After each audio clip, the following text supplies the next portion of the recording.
Hey there, my name is Kobe, and I'm a senior artist for Wise Engineering's Digital Reality Lab. And today I'll be showing how we created this stylized VR environment for a real-world location.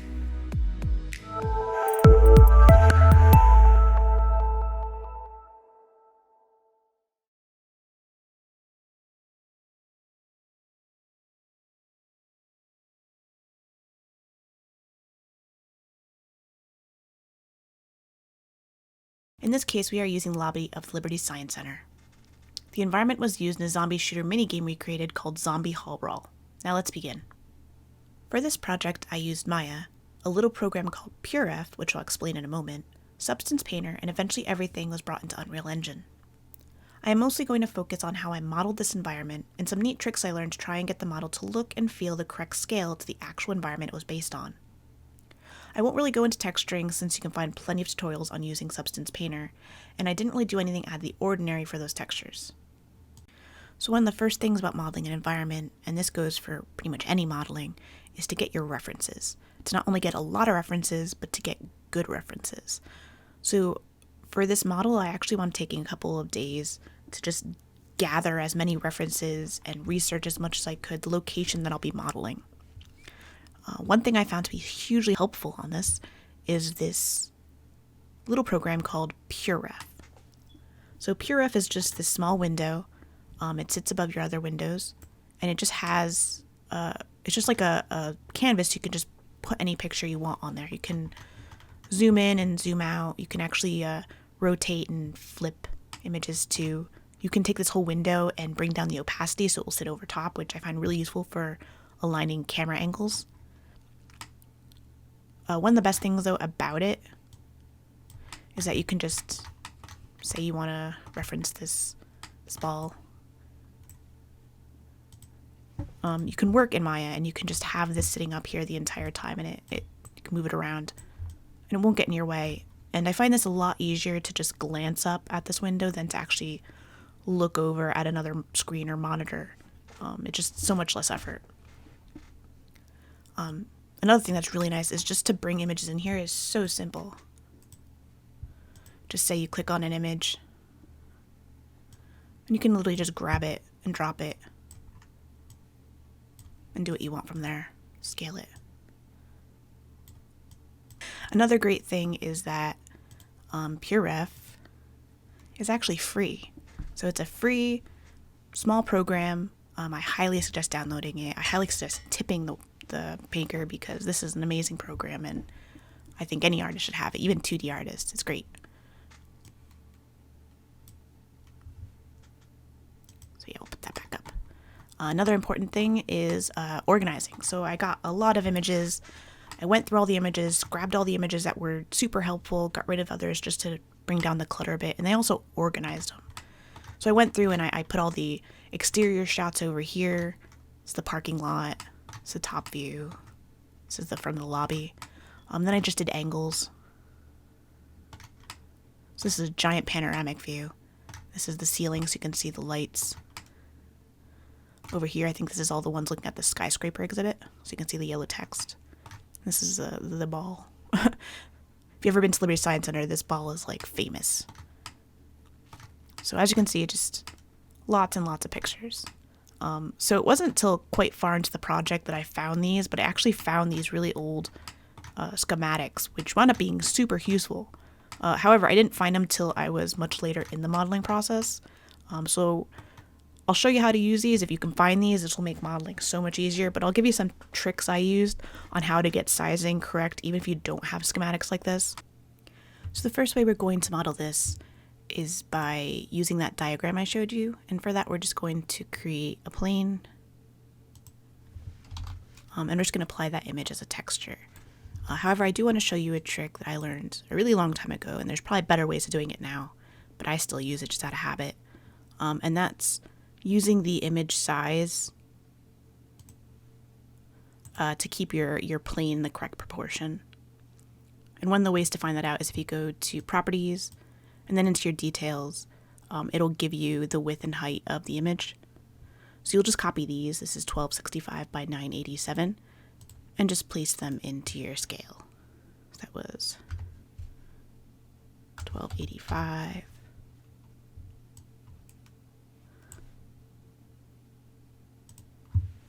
987. I think that was right. Let's double check. 1265 by 987. There we go. So now you see your plane should be maybe not the correct size for the environment you're making, but at least the correct proportions for the image to not be stretched. So we'll just apply our diagram to it. And now the diagram isn't stretched long ways or height ways. So from here, it's pretty simple. You're just going to go and you're going to create cubes. There we go. And we're just going to block out the walls of the environment we want using this diagram as a guide.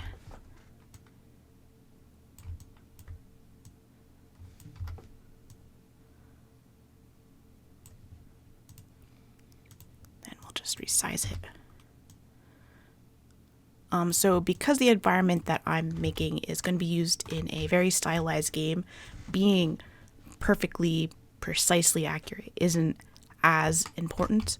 I have worked on projects where they did want it to be very, very accurate, and that's like doing this times 20 because you just have to be very, very specific on all your measurements, and it's a lot more work. But for this, we're just trying to get a general sense of the size of the lobby so that anyone who's been to Liberty Science Center who plays this game will go, yeah, this is definitely a lobby. I've been here. This is what it looks like. So you can see we added our first wall here. And then I would go through and I'd add all the other walls. However, we'll just delete these. I already went ahead and did that. There we go. So you can see I did a basic block out. So the character will be standing somewhere in here.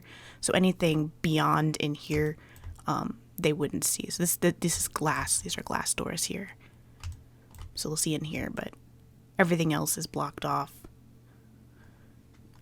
But at least gives me a general placement of the walls for the first floor. For the second floor, I would go and actually grab the next diagram, which I believe is this one. And I'd put that on and I'd model the second one. See, there's a balcony and stuff. But yeah, that's pretty simple. And from there, you'd have everything. Then you'd go and look at the references and start putting doors and windows in. But this gives you a really good first step in building that room. But if you don't have these diagrams, it becomes a lot trickier and a lot more guessing. And I'll show you some tips that I used when I was first making this room and I didn't have these diagrams. So say you want to model without those diagrams. That gets a little trickier, but it's still doable. First things first, you got to get as many references as you can of all the angles that you possibly can. And they'll give you a lot of hints onto the size of things. Some of the easy things to look at are if there's any doors, especially doors that look like they're standard size doors. Stairs are also very good. People are really good. Things that you can generally guess or even look up the size of. Because once you model them and get them into the scene, you can start basing everything off of those sizes. So for example, a standard door is about 80 inches. If you include the frame, it goes up to like 82. Steps are a little harder. They can change quite a bit, but generally they're about 7.5 inches tall. I think for Liberty Science Center, since it's a children's museum, might have shorter steps, but also stairs going up one floor is about 21 steps. That can also change, but it gives you a good guess because then you can go in here, and if you have a really good picture, you can actually count the steps. And if you can count at least one of the flights, usually the other flights are about the same amount. People are also really good references. Like here is a guy probably between 5 to 6 feet. So you can very easily tell these windows aren't a normal size. There's a lot of room up here. If he's about 5 feet, you could probably put another 4 feet up there. a small child. Another really good one is, where did she go?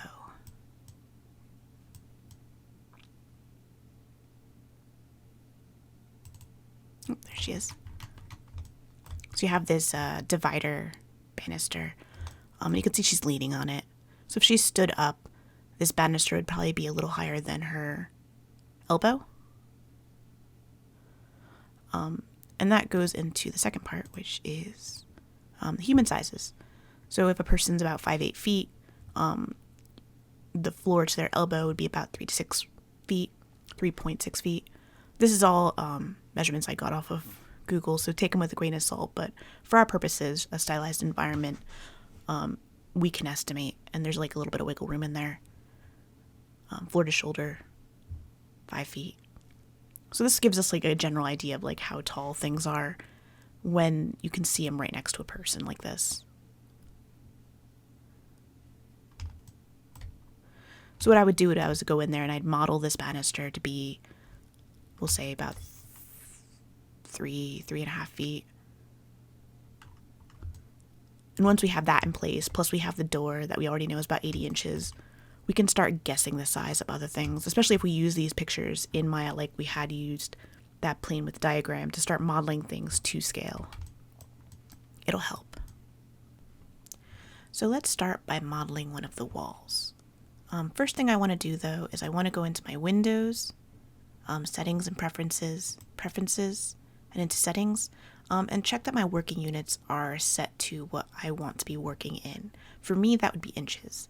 I know Maya does default usually to centimeters, but which you prefer to work in is a personal thing. For me, it's inches. Next thing I want to do is I want to go in and create a cube. What am I going to do with this? I'm going to use this as my representation for a person. So to do that, I want to change the scale to 6 feet, which in inches would be 72 inches. So this just gives me a rough estimate because since I'm a person, it's easy for me to judge the size of something based on what I'm used to seeing. It's a little taller than me, but 6 feet is a nice round number. So I find it works pretty nice. So now that we got our person, we need to start getting our reference for our environment. So I was going to do the skyscraper exhibit wall. And for that, we're going to need an image that has as much of the wall in it as well as straight on. I thought this one might work well. It's definitely not perfectly straight on. It's a little crooked. So I'm going to go into Photoshop and we're going to straighten out that image. So as you can see here, I took it and I rotated it and tried to find shapes that would guide me to show how to make this as straight as possible.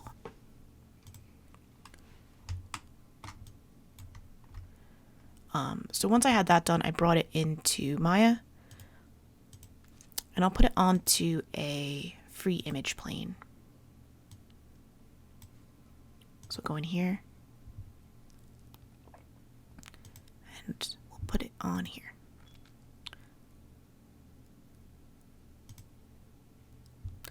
So what size should I make this plane?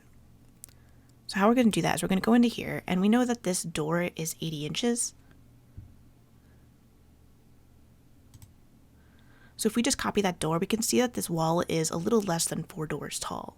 80 inches times 4 is 320 inches. So we go back into Maya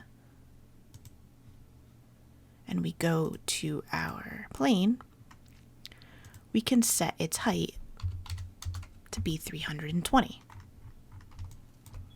So if we bring it up here,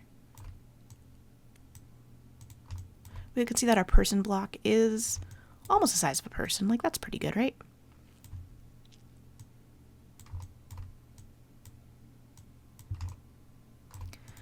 So let's actually start modeling this wall now that we have our references in place.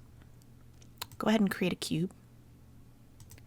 And we're going to go with this door. Since we know this door is probably around 80 inches. And as for the length, we'll go back to our graphic here, and we'll find out that our door is about 36 inches wide. However, this is a double door, so 36 times 2 is 72. I believe it's this one. There we go. So if we put this door to our image, we'll see it's not exactly correct, but it's decently close. You can go ahead and duplicate it for the other one. I think that works. So now we have this banister. We've decided this banister was about 3.5 feet-ish tall, and that's about 42 inches.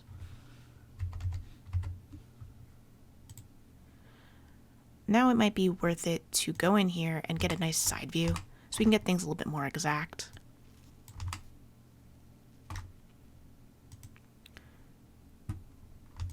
That's our person, there's our wall. We'll just line it up to here. And we'll just use the image itself as a guide for how long this is.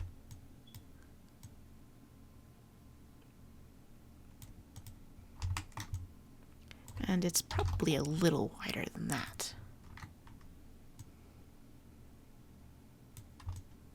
I'm just going to eyeball this because it isn't super important to our environment.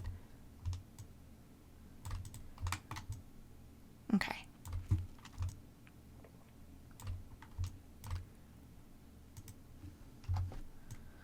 So now we're starting to get somewhere. We got our banister, our 2 doors. Now let's do this beam here. Need another cube.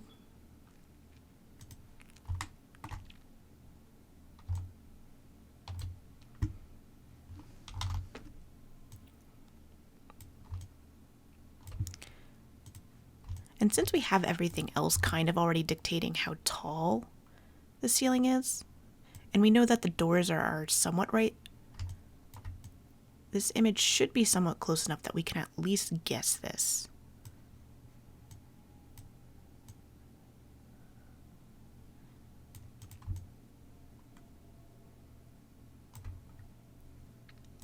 Make it a little skinnier.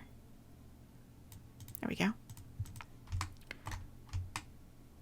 We can add another one over here.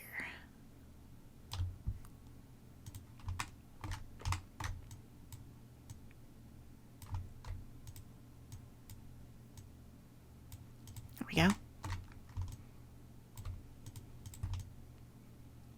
That's not bad.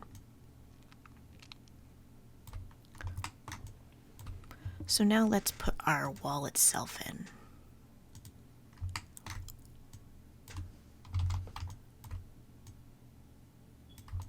So our wall doesn't have to be too thick, just thick enough to block any light, because our character's never actually going to go on the other side of this wall.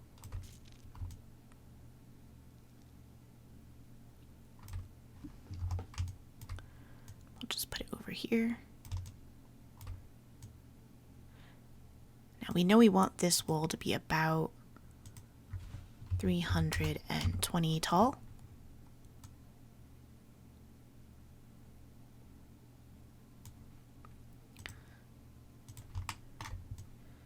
And then we'll just make it wide.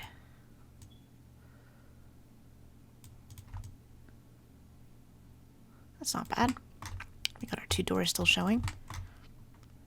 Later on, we'll use these 2 doors as guides for the holes for the actual doorway holes. Now, we can't really see them here, so I'm going to go ahead and apply a material so that we can see things a little better. I think that's good. We'll apply it to these as well. There we go.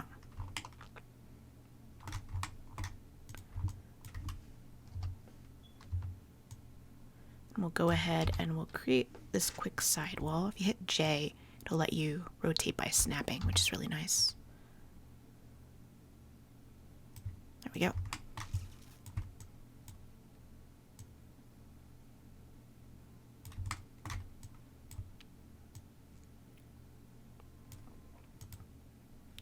Now we can see our walls starting to block our image. This is where PureRef is going to come in really handy. Go ahead and get this up onto our, oops, there we go, over here. So we can see a little better. Now it's hard to tell where this banister and this wall line up. You can kind of see there's a trash can here.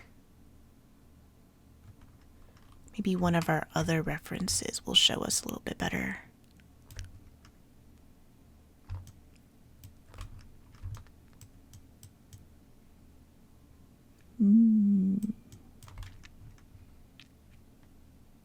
So it looks like there's a good amount of space between here and the door. And a trash can's worth of width between the banister and that wall. Which this is probably not enough here. Oops. It's probably more like that.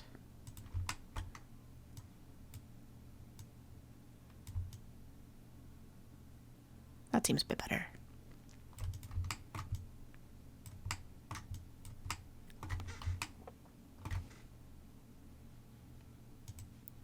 So I'm actually going to take this wall and put it onto its own layer. We'll call it skyscraper wall. And we'll add it there. That way we can think it's pure or trace it so that we can still see our image behind it, but it's still there. I'm just going to actually make it vanish for now.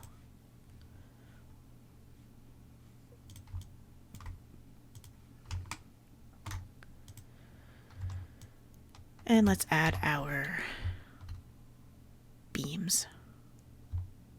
So once again, we're going to hit J for that nice snapping. So we can get a nice 90-degree turn there.